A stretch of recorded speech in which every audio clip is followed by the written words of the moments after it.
Hello friends, मैं हूं ममता गुप्ता और आप देख रहे हैं मेरा चैनल लर्न प्रोग्रामिंग। तो फ्रेंड्स, वीडियो स्टार्ट करने से पहले मेरी आपसे एक रिक्वेस्ट है कि आप वीडियो को बिना स्किप करे देखें, जिससे कि आप वीडियो के टॉपिक्स को अच्छी तरह समझ सकें बिना किसी डाउट के। और अगर आपको मेरी वीडियो अच्छी लगे तो मेरी वीडियो को लाइक शेयर सब्सक्राइब ज़रूर करें। तो चलते हैं फ्रेंड्स अपनी वीडियो की तरफ, आगे बढ़ते हैं। तो हमने लास्ट वीडियो में देखा था कि वेरिएबल्स क्या होते हैं, ठीक है। तो आज हम पढ़ते हैं वेरिएबल्स क्या होते हैं, कितने टाइप्स के होते हैं, पढ़ते हैं। तो देखिए फ्रेंड्स, वेरिएबल हमने पढ़ा था कि variables are the temporary storage area which can store a value. तो फ्रेंड्स, मेरी आपसे एक रिक्वेस्ट है कि अगर आप नोट्स बना रहे हैं तो स्टार्टिंग से ही नोट्स बनाते चलें आप अपने, जिससे कि आप उसको पढ़ने में भी आसानी होगी बाद में, ठीक है। तो देखिए वेरिएबल्स क्या होते हैं। वेरिएबल्स वो होते हैं जो मेमोरी में किसी वैल्यू को स्टोर करने के लिए स्टोरेज बनाते हैं, ठीक है। और वेरिएबल की वैल्यू हम एग्जीक्यूशन के दौरान चेंज भी कर सकते हैं, ठीक है। अब हम यहाँ पे सिंटैक्स देखते हैं कि वेरिएबल डिक्लेयर करने का सिंटैक्स क्या होता है। ये होता है डेटा टाइप, ठीक है, वेरिएबल नेम,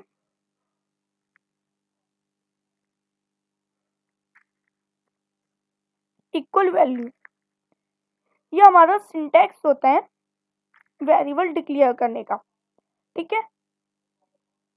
डेटा टाइप्स क्या होती है ये हम अभी आपको वेरिएबल पढ़ाने के बाद अभी हम आपको समझाएंगे कि डेटा टाइप्स क्या होते हैं फ्रेंड। लेकिन आप अभी वेरिएबल देखिए, अभी हम आपको बता देते हैं इंट के अकॉर्डिंग, अभी हम आपको समझा रहे हैं। अभी इसी वीडियो में हम आपको बताएंगे कि डेटा टाइप्स क्या होते हैं, ठीक है। तो देखिए, जैसे कि हमने डेटा टाइप इंट ले लिया, वेरिएबल नेम ले लिया हमने ए, वैल्यू हम 1 ले लेंगे, ठीक है। ये हो गया हमारा एक वेरिएबल डिक्लेयर करने का तरीका, ठीक है। तो देखिए, डिक्लेरेशन ऑफ वेरिएबल आपने पढ़ लिया है, आपने समझ लिया है कि वेरिएबल को हम कैसे डिक्लेयर करते हैं, ठीक है। अब वेरिएबल हमारे कितने टाइप्स के होते हैं, मैनी टाइप्स ऑफ वेरिएबल्स होते हैं, जिसमें से हम आपको बताने जा रहे हैं local variable, global, static, automatic और एक्सटर्नल, ठीक है। तो हमारे लोकल वेरिएबल क्या होते हैं, जो हमारे फंक्शन या ब्लॉक के अंदर हम डिफाइन करते हैं, वो वेरिएबल हमारे होते हैं लोकल वेरिएबल। देखिए, जैसे कि मैं आपको सिंपली यहाँ पे एक छोटा सा फंक्शन बना के दिखा रही हूँ, हैश इंक्लूड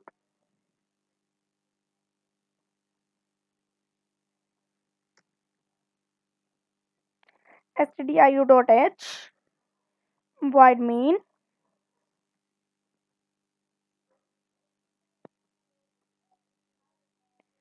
ठीक है। ये हमने एक वेरिएबल डिक्लेयर कर दिया, ये।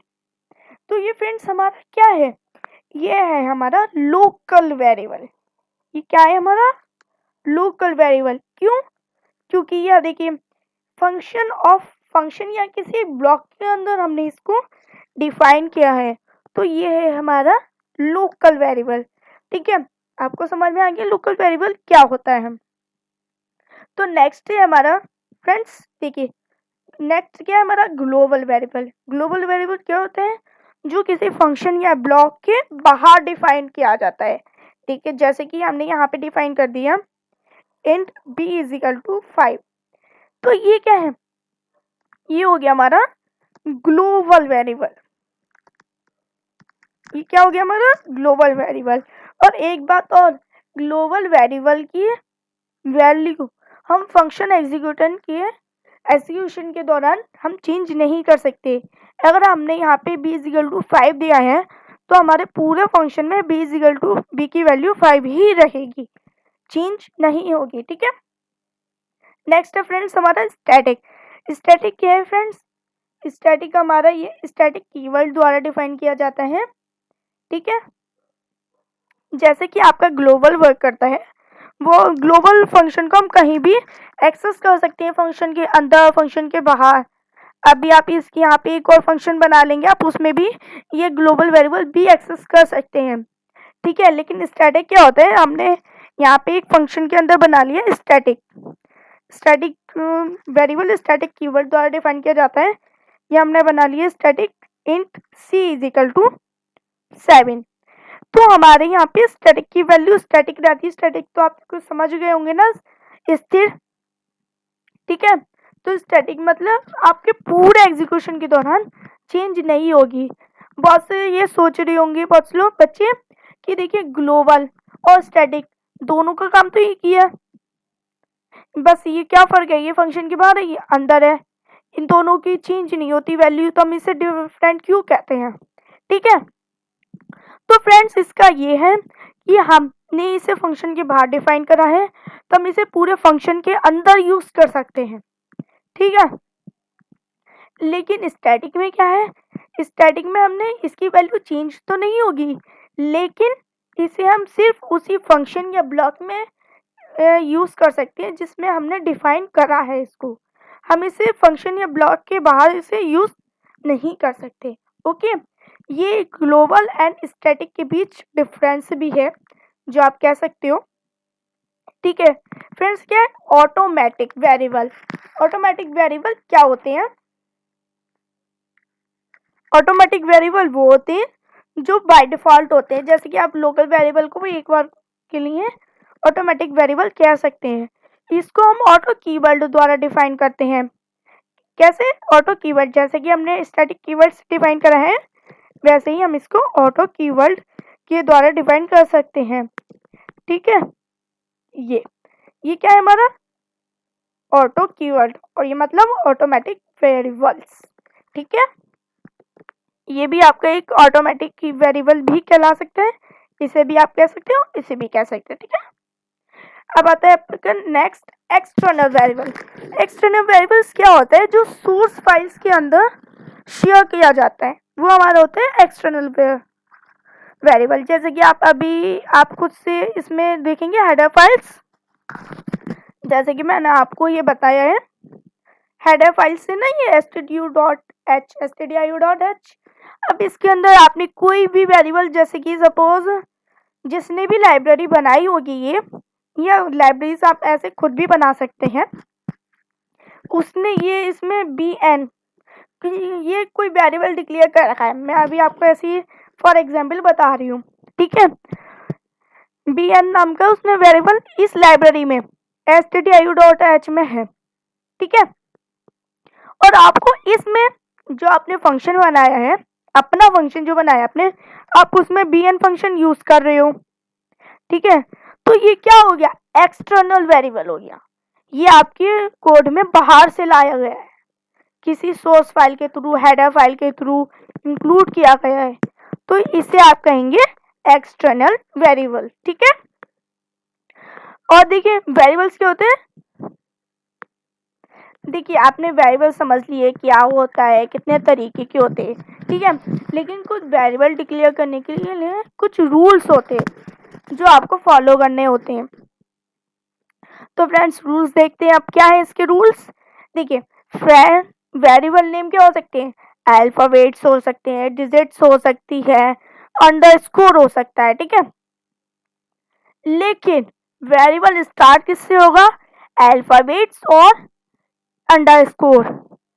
अल्फाबेट अंडरस्कोर के अलावा किसी नंबर से, किसी स्पेशल कैरेक्टर से हमारा वेरिएबल नेम स्टार्ट नहीं हो सकता।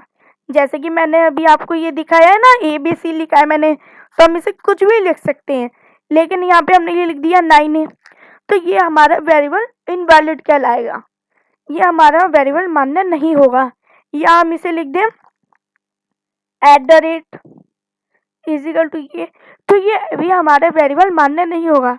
हमारे इनमें से वेरिएबल कौन सा मान्य होगा, AS, इसे हम इस तरह डिक्लेयर कर सकते हैं, ठीक है। और क्या, देखिए white space is not allow, मतलब वाइट स्पेस ये, जैसे कि आपने लिख दिया माय नेम, ठीक है, my name is equal to learn programming, ये ये हमने लिख दिया लर्न प्रोग्रामिंग, ठीक है। तो ये हमारा इनवैलिड हो गया, क्यों? क्योंकि इसमें आ गया हमारा वाइट स्पेस आ गया, ये हमारा वाइट स्पेस। इसे लिखने का सही तरीका क्या है? माई, ये हम इसके अंदर लगा के लिखेंगे ये underscore is equal to learn programming, ठीक है। तो ये हमारा वेरिएबल डिक्लेयर करने का तरीका है, ठीक है। अब हमारा नेक्स्ट आता है इसका रूल, वेरिएबल में कोई भी कीवर्ड या रिजर्व वर्ड यूज नहीं कर सकते, ठीक है। जैसे कि डू, एक कीवर्ड है डू, तो आप इसमें वैल्यू स्टोर नहीं कर सकते। ये क्या है आपका डू? इनवैलिड हो गया। क्या हो गया? इनवैलिड कीवर्ड हो गया। अब आप ये पूछेंगे कीवर्ड क्या होते हैं? देखिए, सी में कुछ वर्ड ऐसे होते हैं जो ऑलरेडी रिजर्व्ड है, जिनका यूज ऑलरेडी किसी और वर्क के लिए किया गया है, तो उन्हें हम कीवर्ड कहते हैं। अब आप पूछेंगे कीवर्ड्स कौन कौन से होते हैं, हमें कैसे पता चलेगा, ठीक है। तो वो भी हम आपको बताते हैं कीवर्ड कौन कौन से होते हैं। देखिए, ये 32 कीवर्ड्स होते हैं हमारी सी में, ठीक है। जब आप इसे प्रोग्रामिंग करेंगे ना, तो आपको धीरे धीरे याद हो जाएगा कि कौन कौन से होते हैं। अभी आप कह रहे होंगे इतने सारे दिख रहे हैं हमें, तो हम कैसे याद करेंगे, ठीक है। तो अभी के लिए आप इसे स्क्रीनशॉट लेके रख लें या नोट कर लें, वीडियो को रोक के, जैसे भी आप करें, ठीक है। लेकिन अभी आपको धीरे धीरे जब आप प्रोग्रामिंग करेंगे ना, तो आपको सब इजीली याद हो जाएंगे, ठीक है। तो ये हमारे कीवर्ड्स होते हैं auto, break, case, char, constant, continue, default, do, double, else, enum, size of, struct, static. देखिए, अभी तो आपने स्टैटिक कीवर्ड का देखा था ना यूज, ये ऑटो का भी देखा था। तो ये सब इसी तरह होते हैं, स्टैटिक, इंट, स्विच, डाइफेफ, है ना, एक्सटर्न, फ्लोट। अभी आपने डेटा टाइप पढ़ा था, फ्लोट डेटा टाइप होता है। For, go to, if, int, long, register, return, ये सब क्या होते हैं? हमारे ऑलरेडी रिजर्व्ड हैं कीवर्ड, ठीक है। तो फ्रेंड्स, अभी हम देखते हैं डेटा टाइप्स क्या होते हैं। अभी आपको हमने डेटा टाइप्स नहीं बताया ना, तो देखिए, डेटा टाइप्स हमारे होते हैं मल्टी, डेटा टाइप्स हमारे काफ़ी टाइप के होते हैं, लेकिन हम आपको बता रहे हैं टू टाइप्स के। क्यों? क्योंकि अभी जो आपके सिलेबस में होंगे ना, वो उनका यही यूज़ है, मतलब यही आपके अभी आपके सिलेबस में होंगे, बाकी जो है वो अभी आपके सिलेबस में नहीं होंगे, ठीक है। तो देखिए, बेसिक डेटा टाइप और ड्राइव डेटा टाइप, ये दोनों क्या होते हैं? बेसिक क्या मतलब? जो पहले से ही डिफाइन है, जैसे कि इंट, कैर, फ्लोट, डबल, स्ट्रिंग, ये क्या है? बेसिक डेटा टाइप है। तो फ्रेंड्स, क्या आएंगे सब? Basic data types. अब ड्राइव डेटा टाइप्स क्या होते हैं? ड्राइव डेटा टाइप्स वो होते हैं जो बेसिक डेटा टाइप से बनते हैं, ठीक है। ये भी आप देख रहे होंगे, एरे, पॉइंटर, स्ट्रक्चर, और भी होते हैं। यूनियन भी एक ड्राइव डेटा टाइप है, जो आप अभी पढ़ेंगे, प्रोग्रामिंग करेंगे धीरे धीरे धीरे, तो आप समझ जाएंगे जब आप प्रैक्टिकल पे आएंगे, ठीक है। अभी तो ये थ्योरी है, तो आप थोड़ा सा नहीं समझ पा रहे होंगे, लेकिन जब आप प्रैक्टिकल करेंगे तो आपके सारे डाउट्स दूर हो जाएंगे, ठीक है। अभी हम बताते हैं, देखिए, इंट क्या होता है? इंट होता है हमारा पूर्ण संख्या, हम हिंदी में जो कहते हैं पूर्ण संख्या। इंट वेरिएबल नेम क्या हो गया? हमने ए ले लिया, कुछ भी ले सकते हैं, आपको तो पता है। अभी आपने रूल पढ़ा है, वेरिएबल क्या क्या हो सकता है? पूर्ण संख्या, जैसे कि हमने 34 ले लिया, 34, ठीक है, 34, या हम int S is equal to 9 ले लिया, कुछ भी ले सकते हैं, ठीक है। इंट कैर में क्या होता है? हमारा कैर क्या होता है? कैर में कैरेक्टर्स आते हैं। कैरेक्टर्स भी आपको पता होंगे क्या क्या होते हैं, ए बी सी, एंड 1 2 3 भी हमारे कैरेक्टर्स में ही हम फॉलो कर सकते हैं कैरेक्टर में। तो कैरेक्टर में हम आते हैं कैट्स। फ्लोट में क्या है हमारी, फ्लोट में आते हैं हमारे डेसिमल्स। डेसिमल्स कैसे हैं, जैसे कि float F is equal to क्या हो गया हमारा 10.7। ये क्या है हमारी डेसिमल संख्या हो गई ना, तो ये हमारा फ्लोट हो गया। ये डबल क्या होता है, डबल हमारा एज अ इंट होता है, बट इसमें बाइट्स का चेंज होता है, बाइट बिट्स, ठीक है, वो आप समझ जाएंगे। अभी मैं उसका चार्ट आपको दे दूंगी प्रोग्रामिंग में, डिस्क्रिप्शन में चार्ट का आपको लिंक दे दूंगी, आप उसे देख सकते हैं कि इसमें क्या डिफरेंस होता है, ठीक है। तो फ्रेंड्स ये भी आप समझ गए होंगे।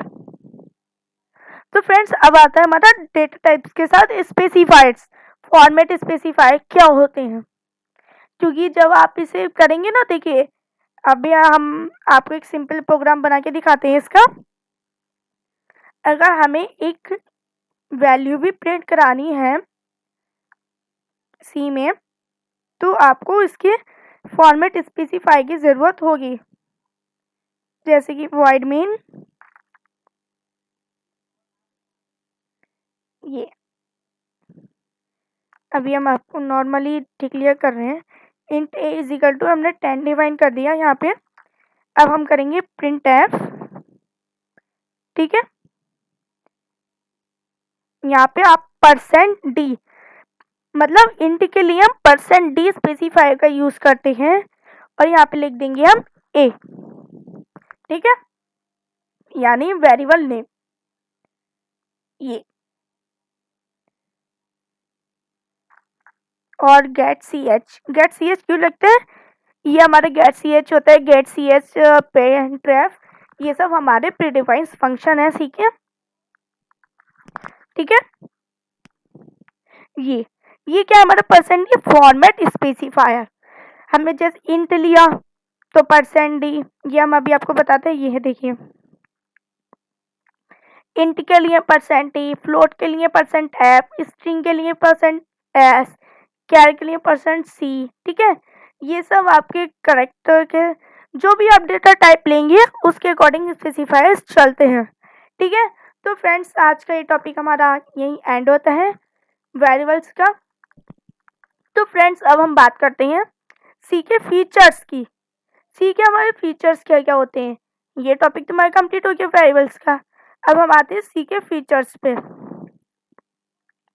सी के क्या क्या फीचर्स होते हैं, देखिए सी होती है हमारी सिंपल होती है, पोर्टेबल होती है, मिडिल लेवल लैंग्वेज होती है, स्ट्रक्चर्ड प्रोग्रामिंग लैंग्वेज होती है, रिकर्जन होते हैं, इसमें पॉइंटर्स होते हैं, फास्टर होती है, मेमोरी मैनेजमेंट होता है इसमें, ठीक है। ये सब क्या हमारे सी के फीचर्स हैं। अब ये सब क्यों है ये सब, हमने इन्हें इसका फीचर्स क्यों बनाए हैं, मतलब जो भी डेवलपर है क्यों बनाए इसके फीचर्स, क्या यूज है, हम क्यों करते हैं इनका यूज, तो आइए हम इसके जानते हैं, ठीक है। तो सी हमारी क्या है, सी को हम सिंपल क्यों कहते हैं, सी को हम सिंपल इसलिए कहते हैं क्योंकि इसमें स्ट्रक्चर्ड प्रोग्रामिंग लैंग्वेज का यूज होता है, इसे हम इस वजह से सिंपल कहते हैं, ठीक है। अब पोर्टेबल क्या होता है, हमारा नेक्स्ट पॉइंट पोर्टेबल है, तो इसका क्या होता है पोर्टेबल ये होता है कि हम इसमें एक प्रोग्राम को, ठीक है, एक सिस्टम से दूसरे सिस्टम में मूव करा सकते हैं और इजीली रन करा सकते हैं, इसलिए सी हमारी पोर्टेबल होती है, ठीक है। अब क्या है हमारा next point middle level language. तो मिडिल लेवल लैंग्वेज क्या होती है, ये ना लो लेवल लैंग्वेज और हाई लेवल लैंग्वेज दोनों को सपोर्ट करती है, इसलिए हम सी को मिडिल लेवल लैंग्वेज कहते हैं, ठीक है। स्ट्रक्चर प्रोग्रामिंग लैंग्वेज, ये आपको नाम से ही पता चल रहा होगा स्ट्रक्चर, ठीक है। स्ट्रक्चर का मतलब क्या होता है, ड्राइंग मैं भी आपको एडिट करके तो नहीं बता सकती हूँ। स्ट्रक्चर का मतलब यही होता है ना कि पार्ट्स में डिवाइड कर दिया उसको, उसे स्ट्रक्चर बना के सॉल्व करते हैं। तो ऐसे ही इसमें प्रोग्रामिंग होता है, एक बड़े प्रोग्राम को आप स्ट्रक्चर के फॉर्म में से सेपरेट करके सॉल्व कर सकते हैं, प्रोग्राम कर सकते हैं इसको, तो ये आपका कहलाता है स्ट्रक्चर प्रोग्रामिंग लैंग्वेज। ठीक है, अब आ गया हमारा रिकर्जन। रिकर्जन क्या होता है? एक फंक्शन को रीयूज करने की हमारी प्रोबेबिलिटी दे देता है। ठीक है, क्या दे देता है? एक फंक्शन को यूज करने की प्रोबेबिलिटी दे देता है ये हमारी। मतलब जैसे कि आपने ए फंक्शन बना लिया, अपने सी में कोई भी एक फंक्शन आप बना दें उसमें, और उसको किस फंक्शन खुद ही बार बार एक फंक्शन खुद ही अपने फंक्शन को बार बार कॉल करे, उसे रिकर्जन कहते हैं। इसकी वजह से कोड की रीयूज एबिलिटी का बढ़ जाती है, मतलब कोड का रीयूज अच्छे से हम कर पाते हैं इजीली, तो उसको हम क्या कहते हैं? रिकर्जन कहते हैं। पॉइंटर्स क्या होता है? ठीक है फ्रेंड्स, अभी आपने पूरी अच्छी तरीके से वेरिएबल्स पढ़े हैं। वेरिएबल्स क्या होते हैं? जब हम कोई भी वेरिएबल डिक्लेयर करते हैं तो वो डेटा टाइप के अकॉर्डिंग मेमोरी में स्टोरेज लोकेट कर देता है। ठीक है, बट यहाँ पे ऐसा नहीं होता। यहाँ पे हमारी जो ये पॉइंटर्स होते हैं, पॉइंटर्स खुद ही डायरेक्टली हमारे मेमोरी से इंटरेक्ट करते हैं। इसके लिए हमें कोई स्पेशल वेरिएबल बनाने की ज़रूरत नहीं पड़ती है, ये खुद ही मेमोरी से इंटरेक्ट करते हैं। अब क्या, सी हमारी फास्टर होती है। इसका मतलब क्या हुआ? सी हमारी फास्ट क्यों होती है? क्योंकि इसमें बहुत सारे इनबिल्ट फंक्शन होते हैं, जिसकी वजह से सी में ओवरहेड कम होता है। ठीक है, इसकी वजह से सी हमारी फास्ट होती है। मतलब चलती तो सारी लैंग्वेज है, लेकिन मिली सेकेंड्स के एग्जीक्यूशन में भी फर्क होता है, तो वो उसके अकॉर्डिंग भी हमारी सी फास्ट होती है। ठीक है, तो नेक्स्ट हमारा टॉपिक आता है मेमोरी मैनेजमेंट। तो सी हमारी डायनेमिक मेमोरी ऑलरेक्शन को सपोर्ट करती है, इसलिए हम मेमोरी मैनेजमेंट इसका फीचर्स है। ठीक है फ्रेंड्स, आपने आज इस वीडियो में जितना भी पढ़ा है, अगर आपको इसमें कोई भी दिक्कत है, कोई भी प्रॉब्लम आ रही है, आपको कोई टॉपिक नहीं समझ आया है, तो आप वीडियो के कमेंट्स बॉक्स में जाइए, कमेंट करिए, मैं आपकी प्रॉब्लम का सॉल्यूशन करूँगी, आपको इजीली बताने की कोशिश करूँगी आपके टॉपिक को जो आपको नहीं समझ आया है। ठीक है, और अगर मेरी वीडियो आपको अच्छी लगी है, अच्छे से समझ आया है, तो वीडियो को लाइक शेयर सब्सक्राइब ज़रूर करें।